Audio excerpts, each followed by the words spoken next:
ദൈവനാമത്തിന് മഹത്വം. എല്ലാവരെയും ദൈവം അനുഗ്രഹിക്കട്ടെ എന്ന് പ്രാർത്ഥിക്കുന്നു. ഇന്നത്തെ ചിന്തയ്ക്കായി വചനഭാഗത്തു നിന്ന് ഒരു വാക്യം വായിക്കുന്നു.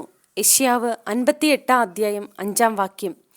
എനിക്കിഷ്ടമുള്ള നോമ്പും മനുഷ്യൻ ആത്മതപനം ചെയ്യുന്ന ദിവസവും ഇങ്ങനെയുള്ളതോ? തലയെ വേഴത്തെപ്പോലെ കുനിയിക്കുക, രട്ടും വെണ്ണീരും വിരിച്ചു കിടക്കുക, ഇതാകുന്നുവോ ഉപവാസം?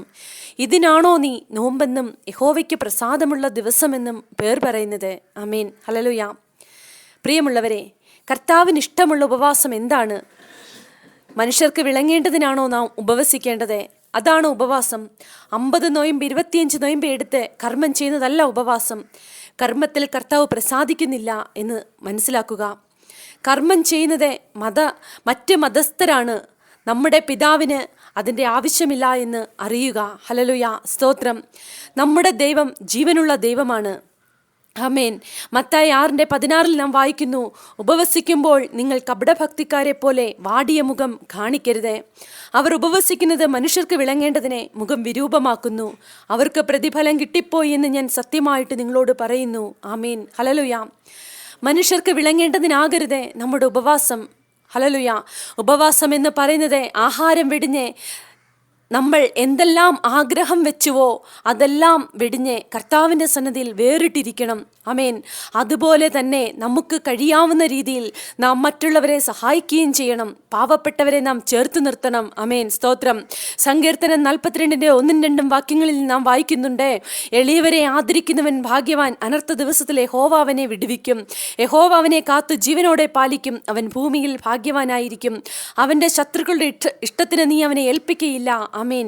എന്നെ കേൾക്കുന്ന പ്രിയ ദൈവജനമേ, മനുഷ്യർക്ക് വിളങ്ങേണ്ടതിനാകരുത് ഉപവാസം എന്ന് നീ പറയുകയും മറ്റ് കാര്യങ്ങളിൽ ഇടപെടുകയും ചെയ്യുകയാണെങ്കിൽ ആ ഉപവാസത്തിന് എന്തർത്ഥമാണുള്ളത്?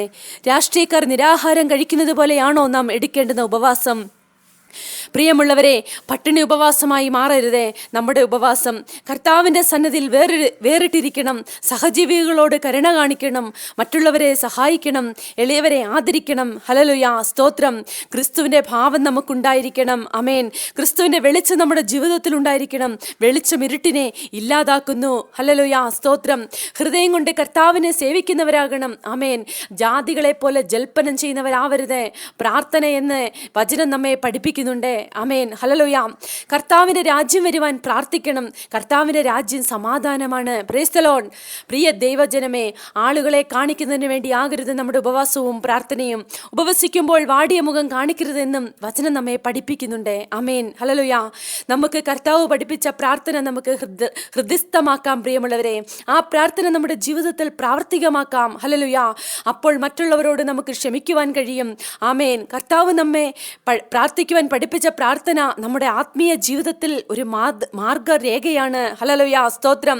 കർത്താവ് പഠിപ്പിച്ച പ്രാർത്ഥന ആദ്യത്തെ 3 കാര്യങ്ങൾ ദൈവനാമത്തിന് മഹത്വം കൊടുക്കുന്നതാണ്.